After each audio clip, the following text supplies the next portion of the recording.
देखिए, मैं समझता हूँ अगर ये बात की जाए कि इलेक्शन में कहीं कोई बेज़ाब्ती नहीं होती, सियासी उम्मीदवार या सियासी जमातें बिल्कुल जो है वो 100% इलेक्शन में दुरुस्त तरीके से हिस्सा लेते हैं, तो शायद ये बात जो है वो सच ना हो।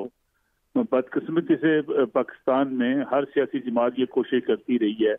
कि किसी न किसी तरीके से वो इक़्तिदार की सीढ़ियां तय कर ले, लेकिन जो रवैया लियाकत हुसैन चट्टा साहब ने इख्तियार किया, यानी आप 7-8 दिन खामोश रहते हैं और आप ये कहते हैं कि मैंने डिप्टी कमिश्नर्स को और मैं डिस्ट्रिक्ट रिटर्निंग ऑफिसर को जो है वो दबाव डाल रहा था, उनसे मैं जो है वो रिजल्ट चेंज करवा रहा था, इसलिए मैं शर्मिंदा हूँ और मैं इसलिए खुदकुशी करना चाहता था। इनका तो कोई लेना देना नहीं था। इलेक्शन कमीशन ऑफ पाकिस्तान जो है वो इलेक्शन को देख रहा था, रिटर्निंग अफसरान जो है वो उनको रिपोर्ट कर रहे थे, इनको तो रिपोर्ट नहीं कर रहे थे। लेकिन मैं कुछ अरसे से मेरी फीलिंग्स है, ये तज्जिया है मेरा, कि पाकिस्तान में अब शायद जिसके हाथ में मोबाइल है, जिसके हाथ में ये सोशल मीडिया है, वो हर शख्स जो है वो पॉपुलैरिटी फेम के चक्कर में पड़ गया है। इसकी बुनियाद पर वो सोचता है कि शायद कोई ऐसा इकदाम उठाए जिसके नतीजे में उसे बड़ी मशहूरी मिले या उसको जो है बड़ी पजीराई मिले। अब ये तस्वर कीजिएगा, शायद आपने और मैंने या बेग साहब ने कभी कम ही लोग देखे होंगे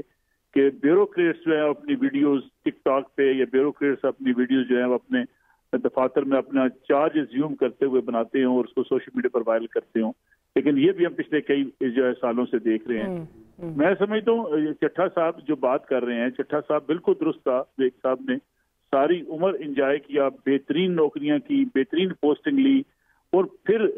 खुदकुशी शायद ऐसे लोग नहीं करते कि जिन्होंने सारी उम्र साथ नौकरी के कारोबार किए हों, बड़े हैवी कारोबार किए हों, आपकी इन्वेस्टमेंट्स बड़ी हैवी हों और ये महज एक उन्होंने सोचा कि इस वक्त एक लहर बनी है, रिटायरमेंट के मैं करीब हूँ, सियासी उनकी बैकग्राउंड है, वो चाहेंगे कि ठीक है जब ये कभी मुस्तकबिल में उनको मौका मिलेगा तो वो भी देख लीजिएगा सियासी मैदान के अंदर उतरे होंगे कि मैंने उस जमाने में जहाद किया था। लेकिन मैं समझता हूँ कि अगर अफजल खान साहब जो थे, जो उस वक्त 35 पंचर लगा के जिन्होंने इलेक्शन को मशकूक किया था, उनकी माफी को कबूल ना किया जाता, उनको जेल में डाल के बंद कर दिया जाता, जो आजकल पॉलिटिकल वर्कर बने हुए हैं, तजियाकार बन के दिफा करते हैं एक खास सियासी जमात का, तो शायद आज इनकी जरूरत भी ना होती। हमारे यहाँ होता ये है कि जहाँ जो है अपनी पार्टी एफिलिएशन या अपनी आपकी अलाइनमेंट, जहाँ किसी अलाइनमेंट किसी तरफ होती है, वहां आके अब जहाज शुरू कर देते हैं, बाकी जगहों पे अब खामोश रहते हैं। 2018 के इलेक्शन जिसपे बड़े सवाल उठे, चट्टा साहब उस वक्त भी नौकरी में थे, क्या चट्टा साहब ने उस वक्त बगावत का परचम बुलंद किया? चट्टा साहब जिन जगहों पे तैनात रहे, बड़े बड़े स्कैंडल हैं उस पे, हाउसिंग जो है वो प्रोजेक्ट के हवाले से स्कैंडल है, और जब वो डीजी खान में थे सुल्तान बुज़दार साहब के साथ,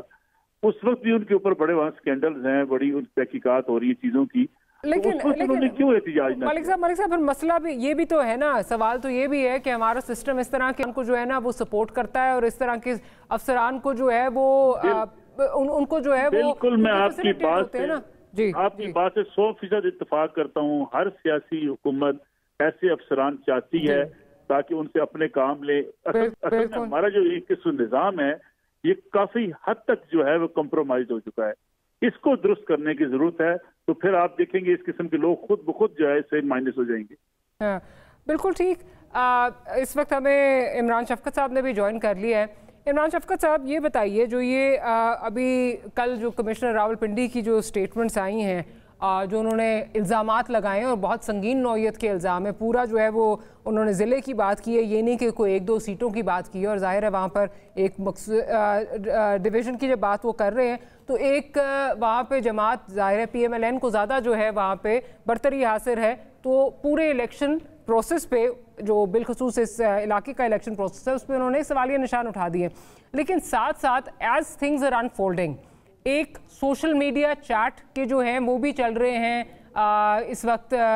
सारे सोशल मीडिया प्लेटफॉर्म्स पे जो PTI से मुंसलिक हैं, जो ये बात जो है वो कर रहे हैं कि जी वो चट्टा साहब जो हैं उनसे बात हो गई है, वो स्टेडियम जाने वाले हैं, ये ट्रेंड चलाना है, इसको भी ऑन बोर्ड ले लो, उसको भी ऑन बोर्ड ले लो। पहले भी ये बातें हो रही थी कि उनकी कोई कनेक्शंस हैं और कहा जा रहा था कि जितना नज़र आ रहा है उससे बहुत कुछ आगे जाकर हो रहा है, ये किसी एक जो जमात है उसको फैसिलिटेट करने के लिए कर रहे हैं। आप क्या समझते हैं क्या इनकी जो अहमियत है, जो ये इनके इल्ज़ामात हैं, इनकी क्या अहमियत है, या फिर जिस तरह अफजल खान के साथ हुआ, इल्ज़ाम आए गए, पता नहीं चला, ख़त्म हो गई चीज़, मिट्टी पा गई?